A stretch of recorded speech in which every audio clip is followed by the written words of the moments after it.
IFS, the $10 billion global cloud enterprise software company, has a new chief executive. I'll be speaking with him next. Stay with us. Welcome back. IFS, the $10 billion global cloud enterprise software company, has appointed a new chief executive today. Mark Moffat was previously chief customer officer at the Swedish-founded but UK-based business, which employs 6,000 people globally.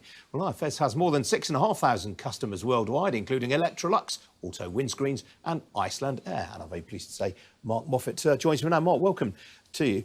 For those unfamiliar with IFS, what sort of services do you provide?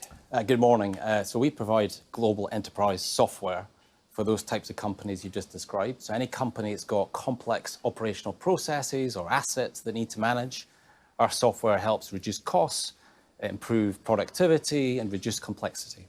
So who are you competing with? Is it the likes of Workday and Salesforce? Yeah, so some of the larger, more established players, SAP, Salesforce, certainly would be two of them, but there's a range of different people that we compete with in our global operations.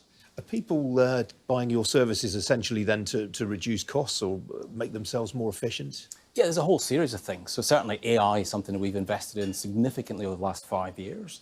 A number of our customers are using our planning, scheduling and optimization solution, which is AI-centric, to take massive costs out of their operation. An example would be, in fact, a customer I was speaking to yesterday took 13 million euros out of 40 million euro cost base and reduced their carbon targets by 30% as a consequence of using our AI software. Wow, interesting you mentioned carbon reduction there, because that isn't something that one necessarily associates with sort of this kind of software service. No, of course, and what our software enables you to do is understand your detailed process and operational environment so you can identify the areas where you're carbon intensive, so it allows you to zero in, track and monitor and make sure you're delivering the carbon reduction targets that often boards are now setting. Which are the industry groups where you're getting most demand just now?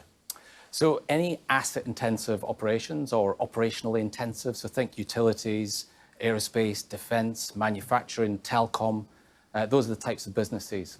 And it's all about, for us, our right to win is about where there's an intersection of asset management and service management.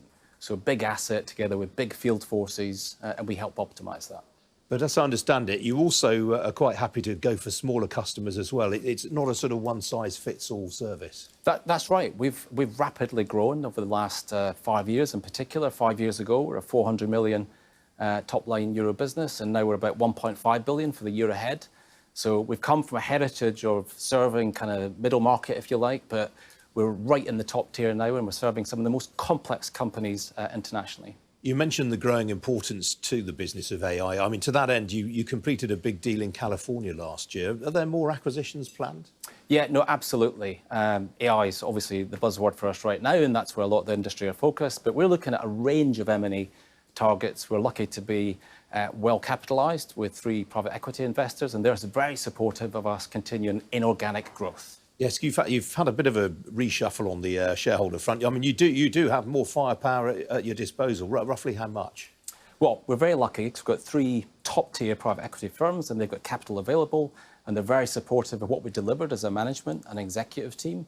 So there's a range of options, and really that's infinite as long as the business case is there for us. Yeah, I mean, you were listed on the Swedish stock market until 2012 when you became owned by private equity. Can you ever see the business returning to the public markets? We're constantly looking at all sorts of possibilities. Nothing planned in the short term, but obviously that's under constant review. But I mean, London would love to have more tech companies listed here. Would London be a potential place to list if you went down that road? Yeah. Well, as a Brit, I would love to see technology more prevalent on the London Stock Exchange. Clearly, over the last few years, there's a lot of businesses that have been listing in other markets. And I think, obviously, there's a job to be done to make it attractive for businesses like IFS. So, as I said, we'll keep that under constant review. All right, stay tuned. Mark, good to talk to you this morning. Good luck. Thank you.